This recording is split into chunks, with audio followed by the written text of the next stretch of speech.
C'est musica.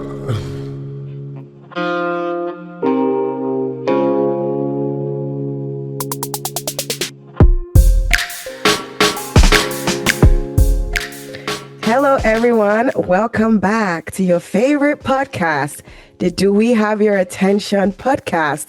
I am Aisha P. And if you're joining for the first time, I want to say welcome and hi. And as always, I'm joined with my lovely co-host, the wonderful, the lovely Paula B. Martin. Hi. Thank you for that introduction. I don't know why I'm blushing. Hi, everyone. We're so glad that you are here, and I am so excited that we finally get to discuss this topic. Is marriage the ultimate achievement?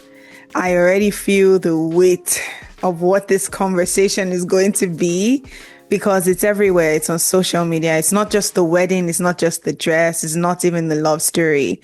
But the idea of marriage, the constant assumption that it's the thing that completes your life, so to speak.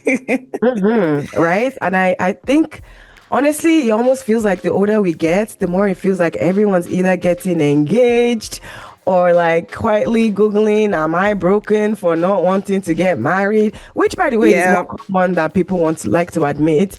But what if it's not just everyone's story? Or what if it is, but not for the reasons that we think?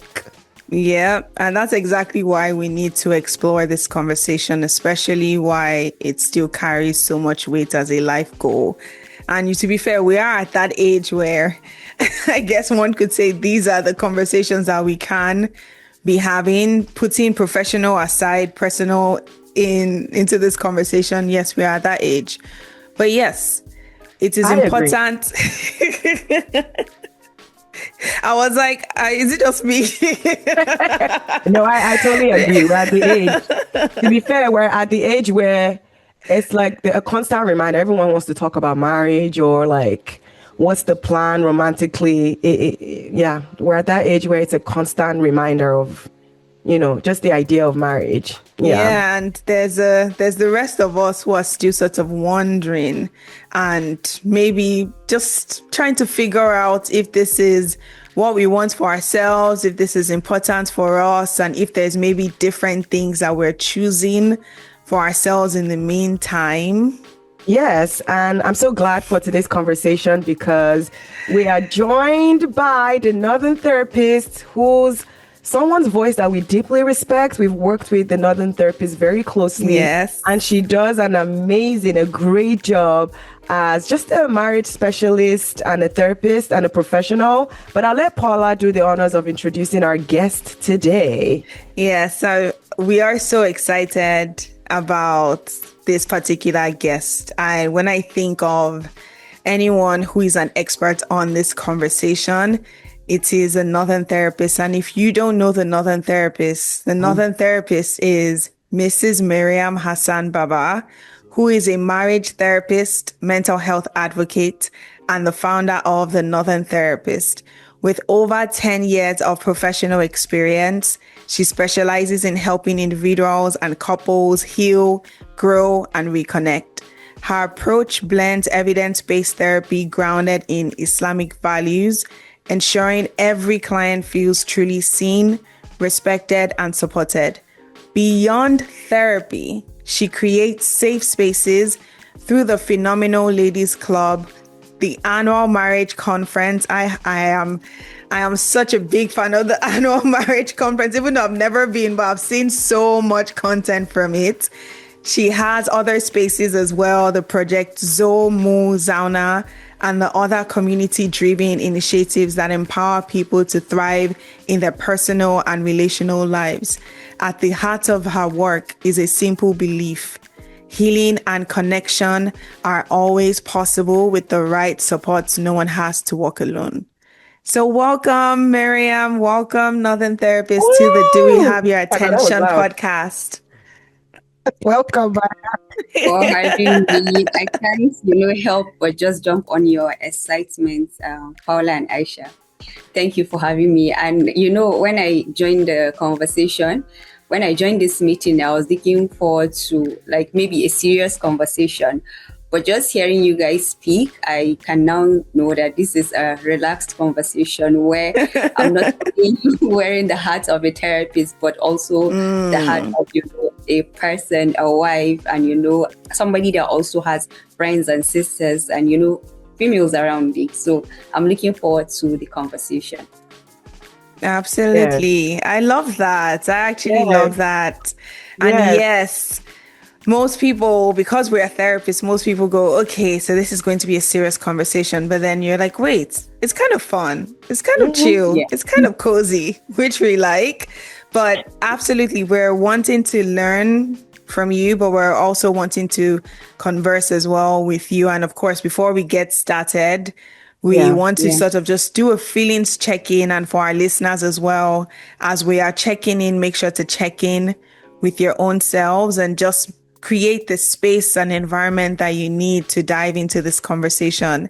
So I'll start with you, Aisha. How are you feeling today? Yes, so excited today. So happy to have Mariam here and just to talk and hear all the gems she has to give to us today and our listeners, just from her experience, her specialty, and I'm just feeling very excited. I'm very curious to see how we navigate this conversation. And Mariam, now I will turn it back to you. How you feeling to be here today? Yeah, Aisha, today I think I woke up just like a normal day, and my emotions have just been normal. But now, like, I'm getting excited to the conversation, to hanging around with you all and the community generally. So I think getting excited. Yeah, love that. We love that. We love that. Paula B, Yes. how are you feeling? I'm feeling good. I'm feeling relaxed, open, curious. Miriam, you're definitely one of the people who I've always been curious to learn from. So I'm looking forward to this conversation as well, for you just to share insight, especially on a topic like this. So let's get started. Let's just dive right into it. No time All wasting right. for Mariam. So, Miriam, what comes up for you when we ask, is marriage truly the ultimate achievement? What comes up personally, but also as a clinician as well? Yeah, so for me, when we talk about marriage, like being and maybe like ultimate achievement, I think marriage is really beautiful. It provides space for you to have companionship, to feel safe, and all of that. But what I also see that, the feeling of that safety is not always guaranteed for you to get that in marriage. And because, as a society, I grew up to understand that, if you want to look whole, if you want to look like, you have your life together, then you just need to you need to settle down. Like it's something that you transition into, just like you transition into your career, other roles in your life. So because of that, I see like right now, there's this pressure on individuals to just, get married and just do the right thing. And it's just taking away the focus of what are we supposed to get? Like, what's the experience that we're getting from the marriage aside from the label and the status and the proof,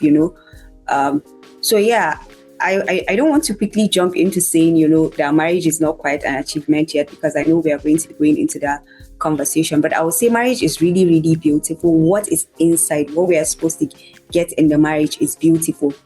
But whether or not the marriages that we have these days or the marriages that we are experiencing have those things that can make us feel safe is something that we are going to be diving into. So I think if we're able to get what marriage is supposed to give to us, what marriage was created to give, then we can say that that's an achievement, right? Because you were looking for something valuable and you got it. That's an achievement. But then, like, if you're looking for something and you did not actually get what you're getting, but just a label, so would you call that an achievement? I don't think so. Now you're already dropping nuggets here. Okay. I Yeah. need to take that in, but I really love how you broke this down. Yeah. Two things. One being marriage is a beautiful thing, and you rarely hear that anymore. You hear the opposite from a lot of people, and I think it pretty much connects to what you're saying, the second half of what you're saying, that the reasons why we probably hear that a lot from other people, which is the opposite of marriage not being beautiful, of being hard, being a struggle, being exhausting, is because a lot of times when we're actually understanding what is the achievement, so to speak, a lot of people have different understandings of what that really looks like. I don't want to jump the gun, but in listening to you, I'm hearing you sort of say marriage is an achievement when it pretty much meets the standards and it consists of what a healthy, quality, satisfactory marriage is supposed to be. When it's the opposite, it can be very difficult for one to say that it's an achievement. Okay, Aisha, your thoughts here.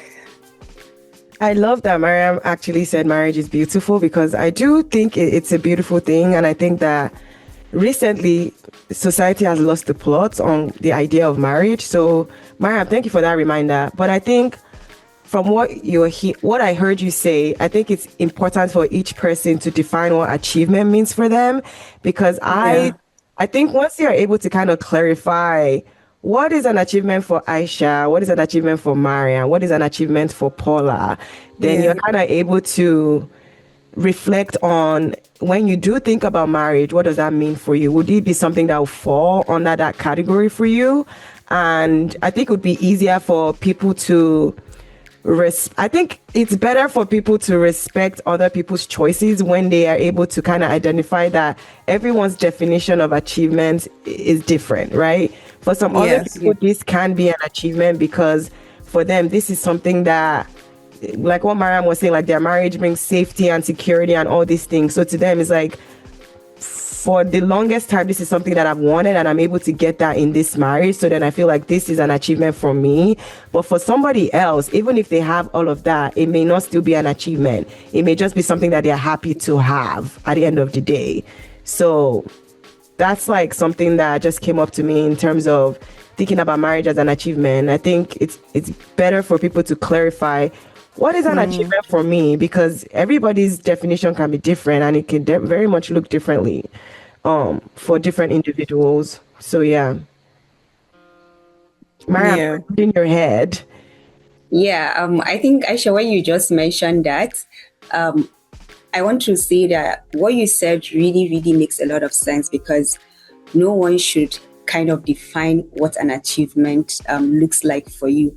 And I know I experienced this a whole lot in, couples therapy, when you have one person who, is not acting the right way in the marriage. And then there's this other person who is the spouse that, is feeling guilty for wanting to stay in a place where maybe they are not being respected, or they're not, and I always tell people, like, you know what, at the end of the day, it's not about what others expect for you. It's about what you want for yourself. Like, you can be in a marriage and, somebody is misbehaving and they're doing whatever it is. It can still be your choice to stay in that marriage, because the truth of the matter is everybody is allowed to stay in a marriage based off of what they want. Right? So if what you're looking for, you're getting in the marriage, it doesn't matter what the standard is for a lot of other people, right? Perhaps, let's say your husband is cheating on you, right? Is cheating on you. But for you, the impact of that cheating is not as important as, that companionship that you have, that financial responsibility that he takes care of, that, physical intimacy. If it's not as, like, you're down for all of that, and this particular cheating, it personally as an individual, it doesn't affect you, it's just you thinking, oh, but as somebody, like, I'm not supposed to tolerate this, I'm supposed to, then you have to own what you want. Like, nobody should tell you what your standard is, or what, back to what Aisha said, what's the word, Aisha, you used, you know, I don't was, remember, guys. I just be talking. so you all get it. Like, nobody should tell you, like, whatever it is acceptable or not, so long as you own it. And that's what I always tell people, like, whatever it is that you want, a marriage is an institution, like, that can meet several other needs. It's just not one thing entirely. Or don't go into, or don't kind of like deceive yourself. Just be clear as to what you want in the marriage, right? And own it, right? So this is what I want. I'm going to own it. I'm not going to, this is what I want, but then I want to push for other things. Like, it doesn't work. And that's why a lot of people can be frustrated in their marriage. But once you identify what you want and you own it, then you define your own success, then we can say you're good to go. Like, marriage is going to serve you eventually. Yeah. I really appreciate you breaking that down. And I can already hear some people listening. Some of our listeners going, really? Really? Like, I can be okay with this. Or you might probably hear some other people going, I don't agree with that. No, that's not true. Because let's be real. Everyone is entitled to their opinion. Yeah. So I want to sort of follow up on that, on what you're sharing, which is so interesting, the way in which you're breaking it down. It's everyone has different boundaries, different rules, different things that are non-negotiables and negotiables for them.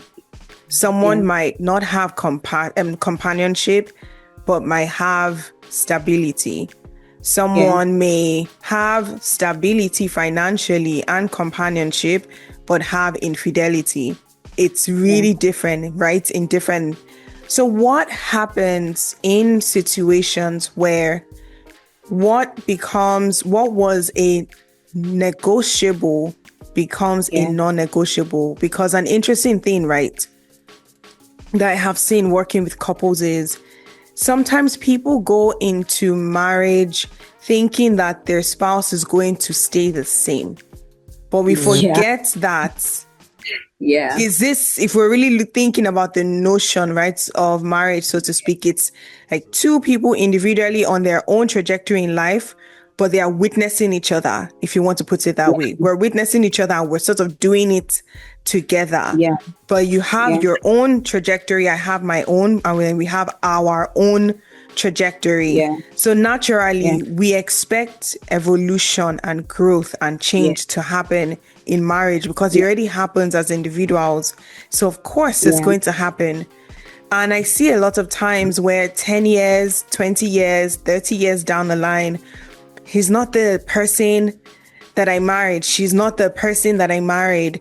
There's certain things that could have been things that your spouse, let's say, were less of a priority that become a priority. These things change. What then happens in those situations where a lack of companionship was not of priority at the beginning because financial stability, a co-parent, someone to co-parent and raise kids together was more important. And then you get to a different season in life, in marriage, and then you're looking at the person beside you, our kids are gone, but do we really like each other? Are we really do we have companionship here? What do we say to those types of situations? Yeah, so in this kind of situation, to be fair, just like you explained this, like, people evolve, people grow, and you cannot expect the dynamics of your life to always be the same just because you're married. And whether you're married or not, these things happen. So, but if you're not married, it's easier for you to accept and manage because now there's nobody to, compare your life to or whatever. But what I always think about is the fact that you need to be talking with your spouse, right? So as you guys are evolving, as you guys are, growing, you need to be carrying each other along, and you need to be making sure that even as you're, transitioning and growing and what have you, your needs are still being met. So this is in an ideal situation, right? So, but if you're not carrying each other along, and I've also seen from my work, like the first thing couples ignore when they get married is just like, carrying each other along, because to be honest, it's very difficult, like, carrying your own baggage in the marriage, because it's a whole new world that you're in. You have new responsibilities, you have new priorities. People actually get lost in the whole roles that they have, in the whole responsibilities now that they have. And they forget that a marriage is not just about one person, going around and navigating their way. Like, regardless of your reality, you're still doing it with somebody else. So it's very important that you're carrying each other along, so that whatever happens, you're still a team. There's still that partnership. There's still where you're supporting each other, even if not at the same, phase that you guys were supporting each other in the beginning. But when you ignore that, everybody is swimming in their roles and responsibilities, and then you wake up one day, it's very easy to feel like this person is not meeting my needs. But do they know you to know your needs? Right? They don't know you as much to know your needs. And no one is actually a mind reader. If you don't tell people about you, they don't know. And I think that, movies... Sorry, can you just repeat that? Because some people need to hear that part. What did you say? No one is a mind reader. No one is a mind reader. You're not and I don't blame people, like growing up, we watch movies, we read books, where the only way for you to know somebody cares about you is if they can just, do things exactly. Like, make it make sense. Unrealistic. It's unrealistic. It doesn't work that way. If you want something some sort of way, and I always share it, like, with my couples, I'm like, how do you feel just standing by and watching your partner, like, take guesses a million times just to please you? Like, how does that make you feel? Right? When you can just tell them this is straight up and they would do it for you the exact same way. And coming back to reality, even I myself, like, when I got married, which is like 10 years ago, I know I used to have that expectation with my spouse, like, you know what, he should plan a date for us. He should, like, know when I need something. But then, like, I'm somebody that has, like, little patience, honestly. And he's not just getting it. I'm like, you know what? Is my birthday coming up? And I'm like, you know what? Like, I want you to get me a cake. And I remember I told him that if you don't know what they would write on the cake, like, let me tell you what they are going to write on the cake. So, that's a little bit too much. But then, like, it's easier when you're guiding somebody. And to be honest, when I just took that decision and started taking those steps, like, he started meeting my needs. So imagine if I kept quiet and just allow him to be doing blunders and resources, maybe planning a date in a restaurant that I don't like, doing things that I don't like. It's wasting resources, disappointing you all over again. Why are you always setting your spouse up for all of that when you can easily communicate? No, Mariam, I love that you said that. Why are you setting your partner up for failure? People cannot read your minds. People cannot read your minds. I love how you phrased it. Like, you need to carry your partner, because it is a partnership. Together, we're growing together. We're understanding each other differently. And to be honest, when we talk about marriages and people evolving, you cannot be the same person that, as you met your partner when you first met. If you're the same person, I will be concerned, because it means that there's no growth happening. It means that you're just choosing to be stagnant, right? So there should be there should be some level of evolvement happening. I don't think that's the right word. There should be some level of growth happening. Like you said, like, life happens. There's so many things that's so out of our control that happens, and you get to learn each other during those trials, during those transitions, during those moments. You have children changes people.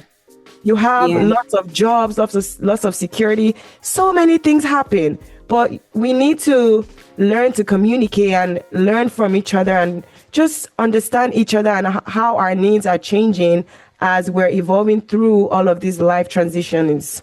So, Maria, Yeah. thank you so much for that reminder. But I want to throw this back to you guys, because I know we're talking about marriage and we're talking about, achievements, or how we communicate in the marriages. But first of Yeah. all, do we actually genuinely think people want marriage in the first place? Or do Yeah. you feel like they're more attached to what it represents? So representing stability, financial security, belonging, or even being chosen. And do you feel like once people actually get that marriage, do you feel like it actually get those needs met? Like, does marriage actually deliver those needs and those promises that we've been told marriage does? That's a great question.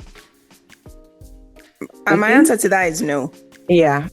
And obviously, and this is me speaking as a couples therapist, but my answer to that is no. I don't think that. I want to say, I know we're generalizing when we say people. What we just mean is the vast majority, a majority of people truly understand what marriage is.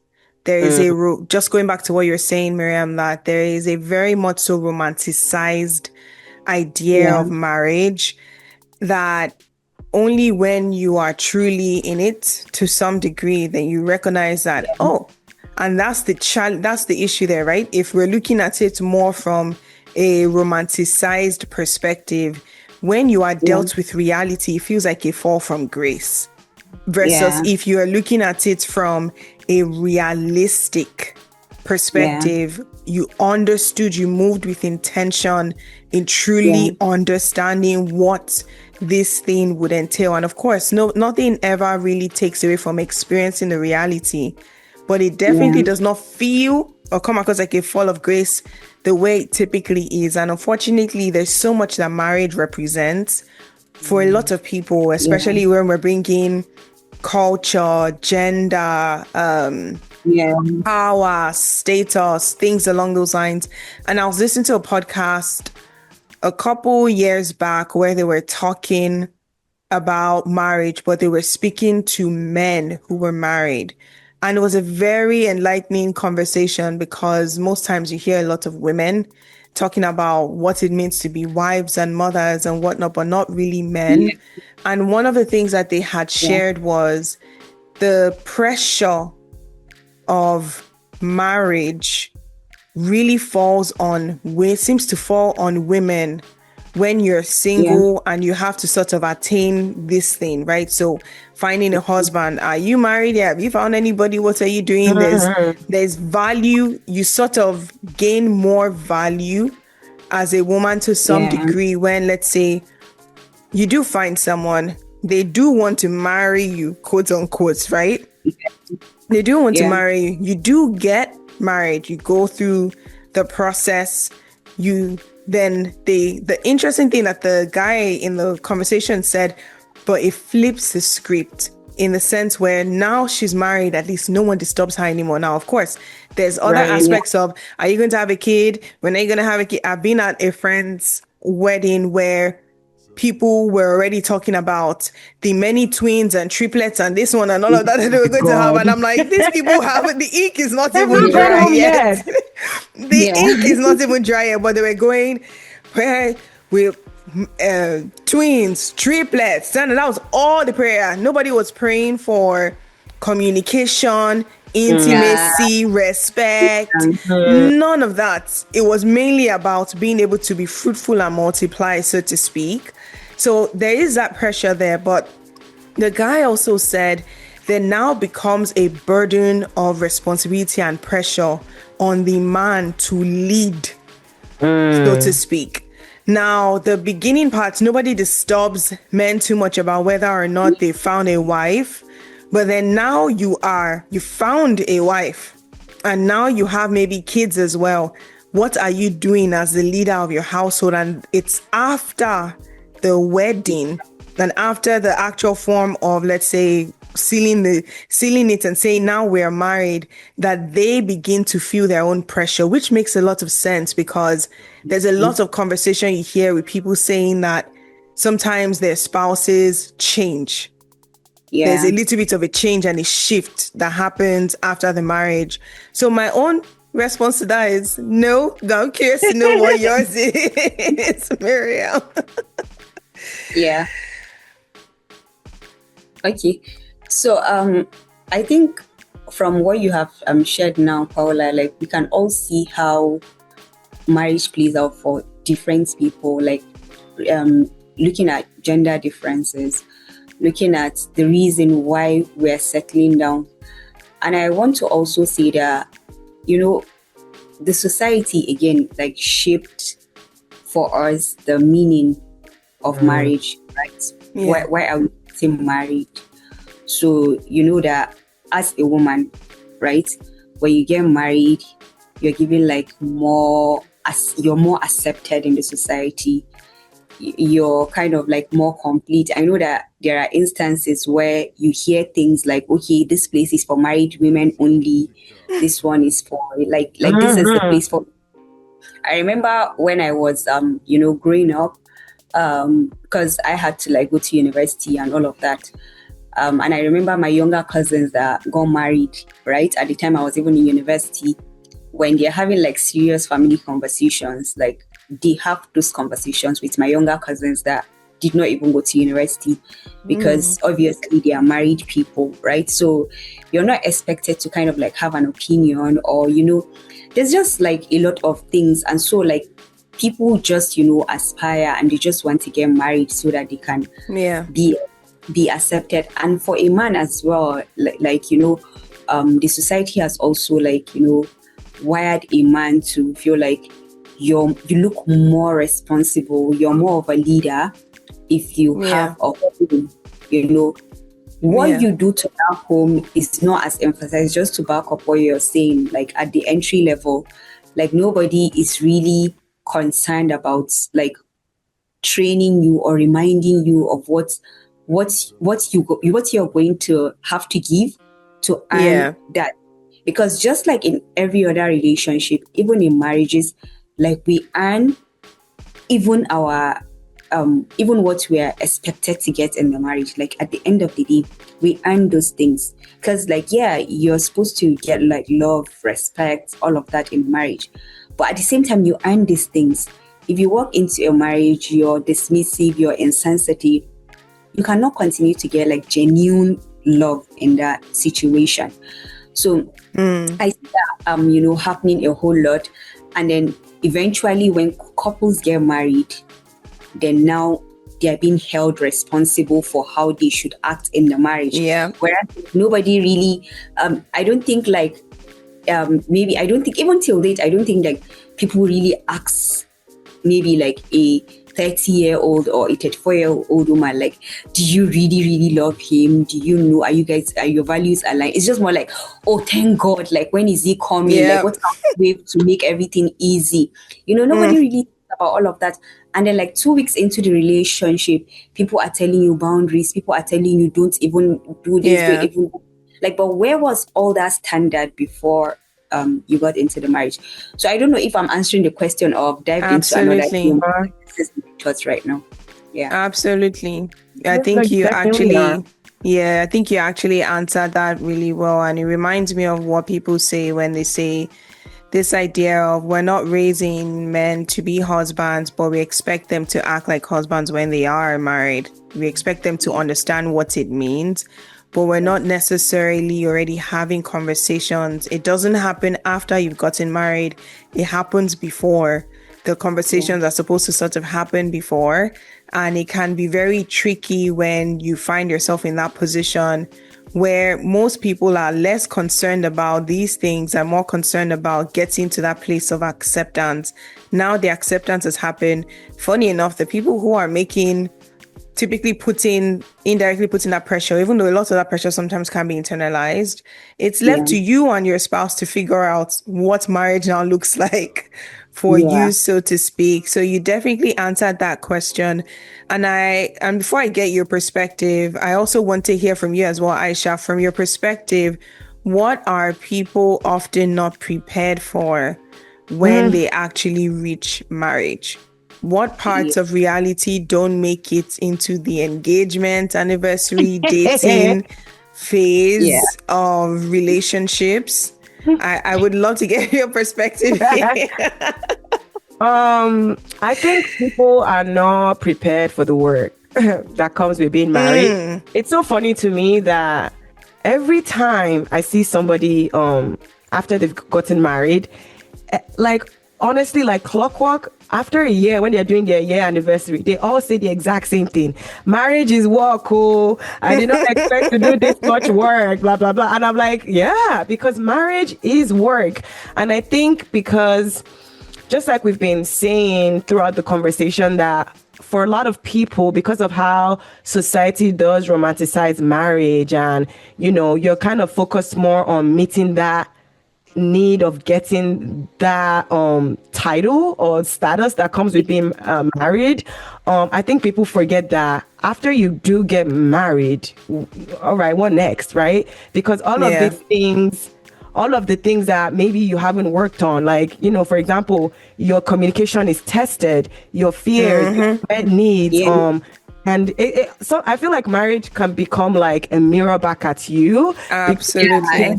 Yeah, exactly. I think Aisha, that was the word I wanted to use, right? People are not prepared for that mirror, right? So because when you get married, sometimes before even like shift into what your partner is doing or not doing, it's more about how you are responding and how you are adapting in marriage, right? Because sometimes you're your own trigger, right? Your own trigger. Like you have your own wounds, you have your own, expectations, which were yours. Because speaking the truth, when it comes to marriage, most times we know that there's that pressure. People just get married.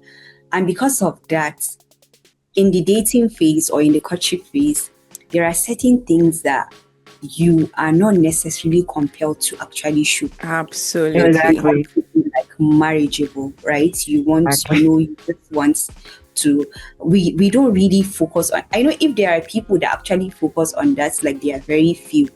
Most times it's just about, what I can see like we're compatible.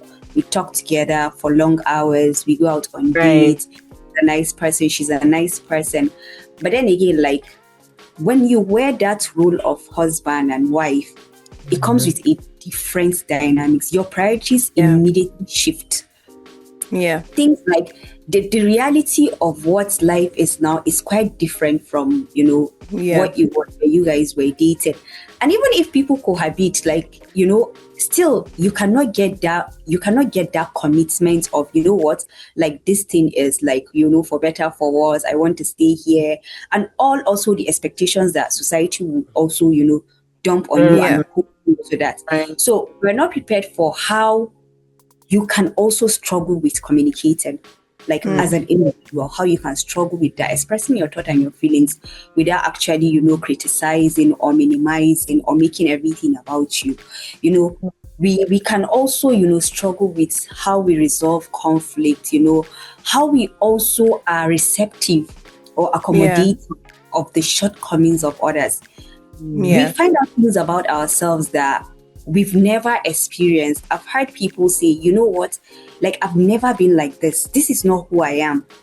But right now, like this is who you are right now, because this is something that you cannot ignore. Certain things that, are kind of like menial before they weren't a big deal for you. You find it very difficult to, give maybe like compassion, all of that. So I would say before people jump into the whole marriage thing, it's very important, no matter the kind of pressure that society would put on you. We've already identified the fact that society would always be society at every level. Like they would have their opinion, they will have their expectations, but they won't be there for you when the chips are down. Like they won't, like really, nobody really cares about you. This expectation that they are really putting on you is just protocol, so to speak. It's not that deep. Today, if you move away, like they are going to another person. So pay attention to yourself as an individual. Like, who am I as an individual? What are my shortcomings? What do I need in this marriage? what's a childhood maybe trauma that I'm still, dealing with that I haven't dealt with at that moment? Like, do something about it. And I know, as somebody that works with individuals as well, I know it's not easy to kind of know all these things from the onset. I know it's not even possible to know all these things, but be aware. Be aware that these things can show up and they can actually, challenge the way you're handling the marriage. Once you're aware, it kind of makes you open-minded and it helps you in settling into the marriage. Agreed.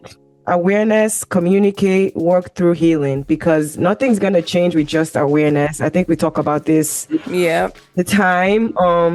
You can be aware, but are you working through those things? But also, I think, actually, funny enough, I think nowadays there's a lot of like encouraging of counseling to a lot of couples.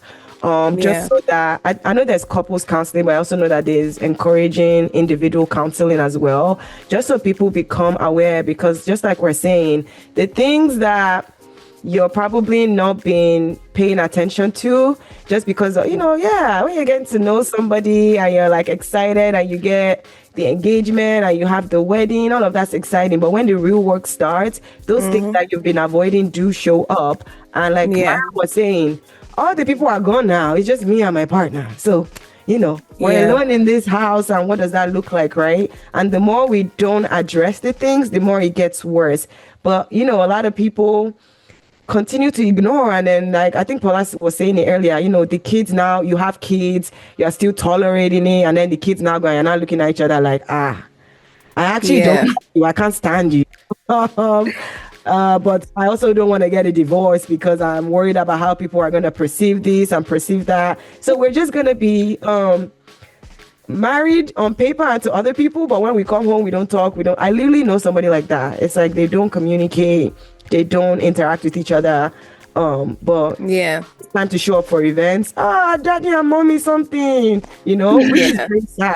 No, it's true, because I think a lot of people are living that reality of not liking their partner, not even being able to tolerate them, but still being together, because a lot of things that were missed from the start, and a lot of things that even if you missed it from the start, as the journey of the marriage continued, we're still ignored and missed and weren't worked through. I remember there's a therapist who was saying that there are a lot of people, there's a lot of marriages, a lot of people who are married. And if you're looking at a pool of many different married people, you would see marriages that have been there for a long time, people who are like at the half mark, people who are just starting. And then if you further examine that pool of marriage, not based off of the quantity of the years, but the quality of the relationship, that pool shrinks and becomes very small. And where he was going with that was that there are so many married people. There are a lot of unhappily married people, but there are not as many happily, or even what we call happy. That's it for another day. But the point being, there's a lot less quality, healthy, functional, satisfactory relationships within a marriage than the opposites. It tells a lot to a large degree, and that really stood out to me as a person in general, but also even as a therapist. Right. That makes me so sad to hear, actually, because it just means that people are getting married just to at this point, rather than, like we've been saying, I think society does place that expectation on you. Like even now, I don't remember how many people, uncles and aunties, sometimes parents, sorry parents, but it's true. Like every conversation is now centered around that marriage. And, my response to them back is, I don't want a marriage where I'm not happy and I'm not fulfilled, or don't like my partner. So if it's marriage that you want, trust me, if by the end of the year you want a marriage, I know people that I can marry, right? But I don't want the title. I don't want just to say I'm married. I want partnership. I want respect. I want genuine love. I want a marriage where I'm like, this person is my ride or die through thick and thin, or through like all the things life is going to throw at us. And I know that we're going to work through it. I want Yeah. someone that I can trust enough to build a solid relationship with. Yeah. But it's always like, you people are so picky.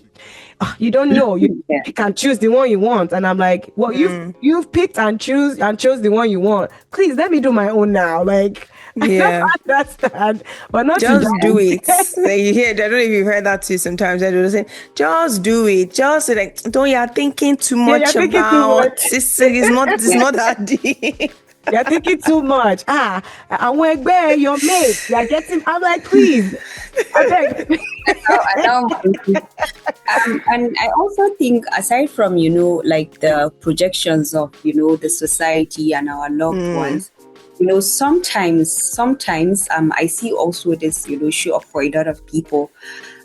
Sometimes we actually look at marriage in relation to, love and, completing one, and just, like we just have like so many expectations that we bundle and we attach it to marriage, right?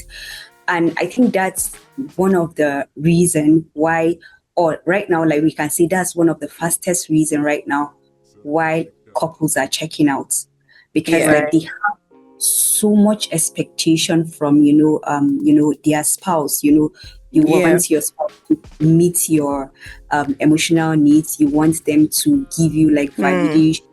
You want them to give you reassurance. You want to be the only one to make them happy, the only person that they can confide in, the only, like, the expectations are just unrealistic. And at the end of the day, like, people get into married like in like weeks, they realize that, oh, like, this person is not like he or she, either way. And this is not just about a man or a woman. Either way, they realize that, you know what, this person is not my, like, they are not doing we in the marriage. Like, they have an eye, like, they look out for themselves, they do things, they have interests. We don't watch movies together. But we need to understand one thing, like, in as much as marriage is like something that we do because of our emotions, it's not practical, and it's not enough to hold, Absolutely, a relationship, right? A partnership, so to speak. It goes beyond how you feel. It's also about, you being intentional and being logical, and knowing that me saying that, okay, I like this person, our values align, all of these things, me, checking all the boxes, also means me standing in this situation and, being committed to this situation, no matter what goes, right? Being there as a partner, checking in with myself, finding ways to balance, working on what needs to be worked on. Just so that we can continue to be there for each other, because there are going to be different seasons in your marriage, and some seasons, the different seasons that you experience will determine what love means. In some seasons, you're not going to be getting all that mushiness, all that, like, it's required more for you to, like, lean into your individuality. We said people evolve. If you're constantly leaning onto somebody, you're putting all your weight, your identity, everything on top of them, how do you build your own self? How do you do that? You don't do that. And that's why a lot of people lose themselves in marriage. They wake up one day and say, but you know what, like, I've been there, I paused my life, I stopped doing this, and you have been evolving in your career, you've been doing all of this, and now I do, like, because I chose to do that, right? I chose to do that myself. Like, marriage did not require for me to lose myself. And losing myself is not the definition of how healthy our marriage is. So I think this is like this is an information that people that are single need to understand. Marriage is not something that is going to, complete you. It's not something that when you get married to somebody, it doesn't automatically mean that you are the assistant of that person, or you're like the second version of that person, and everything you guys do, like, your destinies are kind of intertwined. Like, they have to be the ones to support you. They have to be the ones to, make you grow. Like, it doesn't work that way. you have to find your way, just like you do in life. Yeah. You have to cut them some slack, because they are also people. They are also dealing with what they are dealing in. So long as there's that commitment and there's that respect, like, you should allow yourselves to be in the situation, and that's what, makes up for a healthy marriage. But once you're carrying all your expectation and you're dumping it on your partner, and you're thinking that we love each other, we are married, so this is how it's supposed to be. Yeah. Definitely you're going to be disappointed in that marriage. Yeah. And you're going to be chorusing with everybody that marriage is not beautiful, marriage is difficult, because the expectation that you're putting on somebody, like, you yourself, you cannot meet that expectation for yourself. Yeah. It's interesting that you ended on that note, because as I was listening to you, that's all I kept hearing, that a big factor is self-accountability. Self-accountability is so needed. If you aren't able to truly know yourself, get to know yourself, understand who you are, understand your trauma, your trajectory, your unresolved wounds, resolved wounds.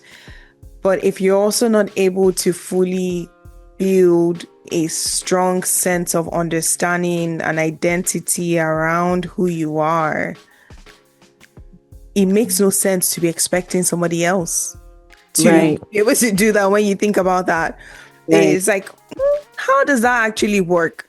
But it really just shows how important that self-accountability is.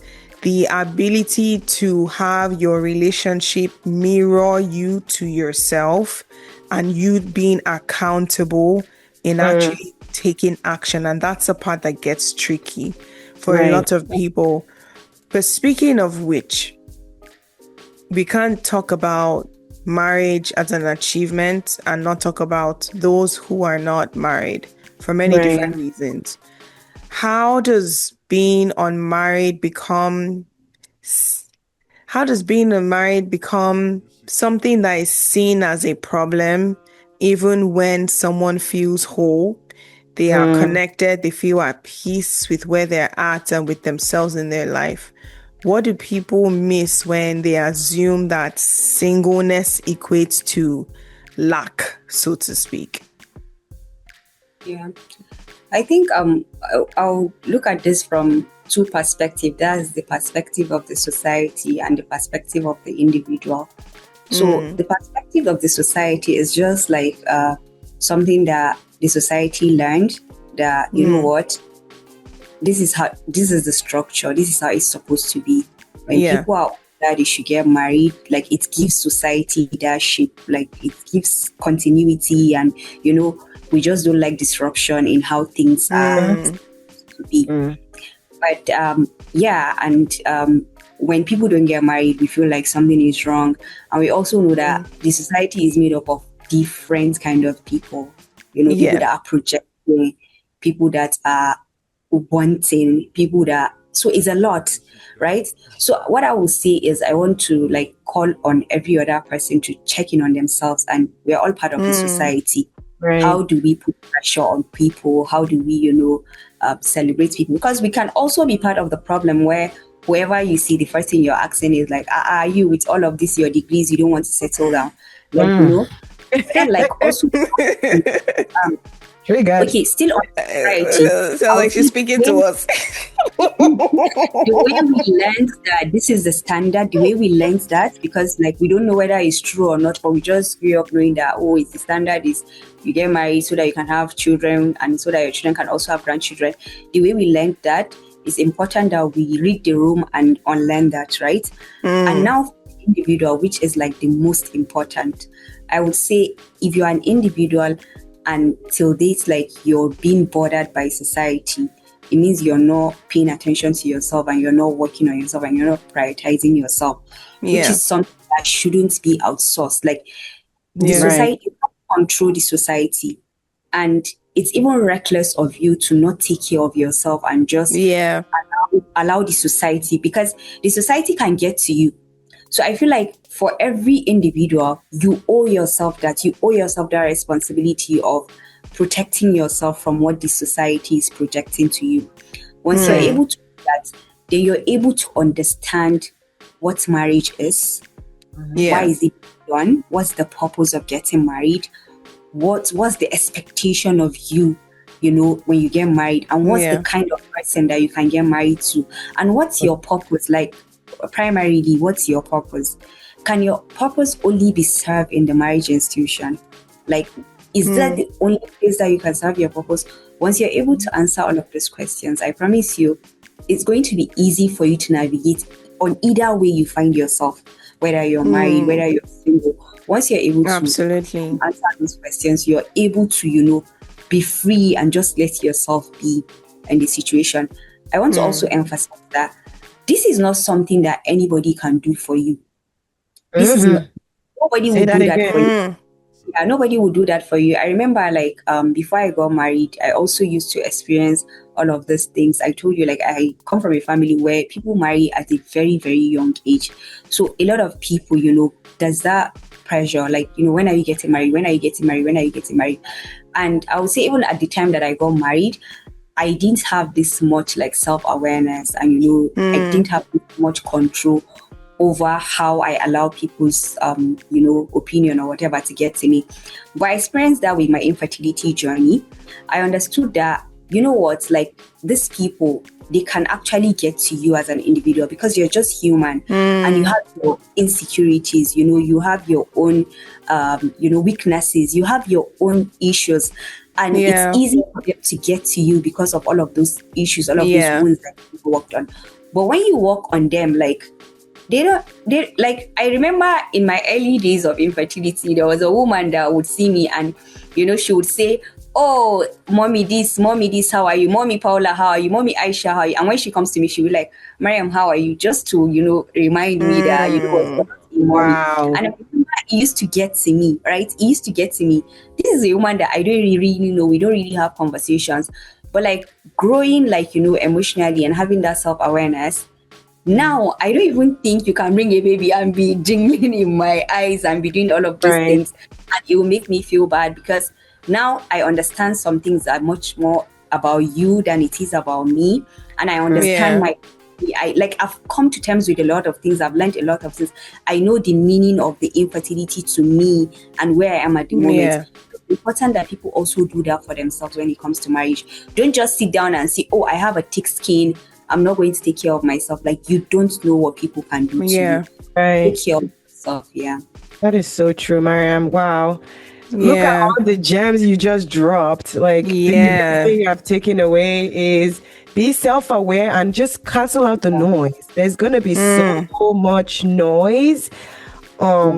But if you're focusing on yourself and, what you want for your own life and how you imagine your life in a way that you're going to be content and be at peace with it, cancel out the noise, because people would always talk, just like we're saying earlier. Or you're at the wedding and people are already asking you 2 weeks later, even from the wedding venue, when are you having children? When is this going to happen? The first child, people are already like, so when are you having the second one? And it's like, people are going to say those things because, like, Mariam, she used this word earlier and I really liked it. It's like protocol for them. For them, this is just something that they feel like they have to do and they need to. Well, you don't have to fall into that trap. You're allowed to set boundaries and you're allowed to not let your worth and your identity, as you figure out, what marriage means to you, what being a parent means to you, or being a mother means to you. You don't need that to be attached to other people's expectations of you. I'm always telling people it's okay to disappoint people because people will be okay. Disappoint somebody today, especially if you're, if it's all of these messages that give you so much unrealistic pressure and expectations that it's just like, no, I don't want my worth to be tied to this idea of being married. I actually want a solid, respectful, loving marriage. And I wrote something down. When, in relation to the question, what's missed is when we're not respecting other people's decisions to stay single or live a life that is not connected to just this idea that everybody has to be married or everybody's marriage has to look a certain way.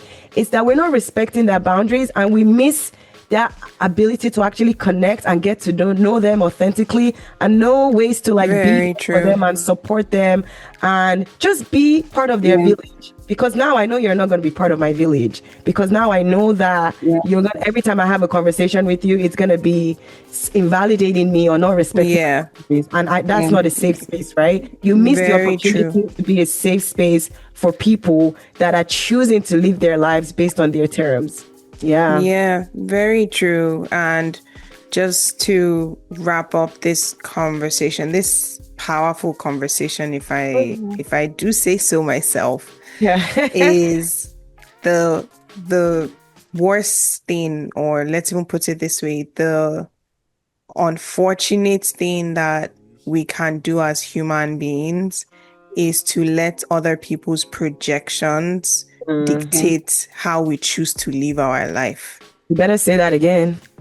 Though I want to say the worst thing, but let me change that. The unfortunate thing that we can do as human beings is to let other people's projections dictate how we choose to live our life.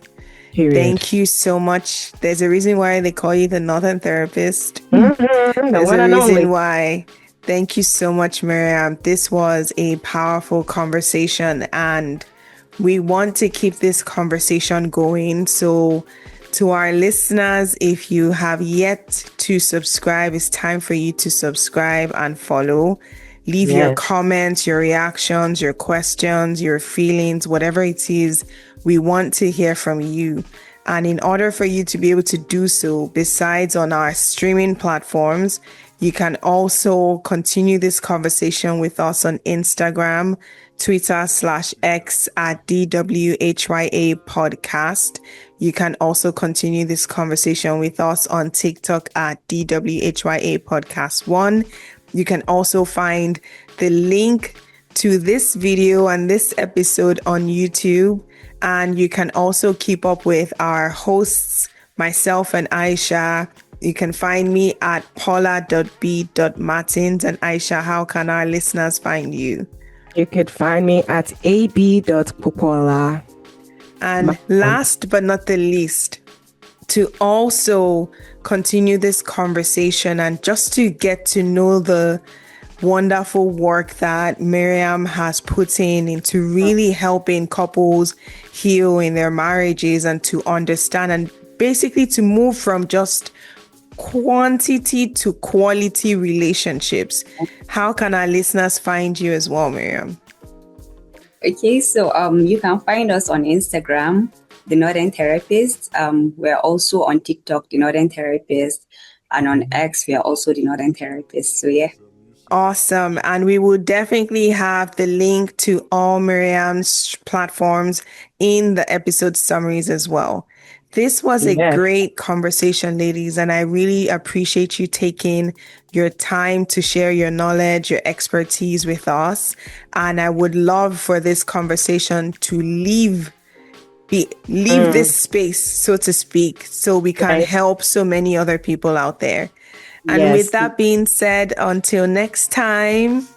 Thank you for listening. Bye. Bye, everyone. Do We Have Your Attention podcast is executively produced by Paula B. Martins and Aisha Popola, with co-production by Kyra Dosumu Ogundigbe.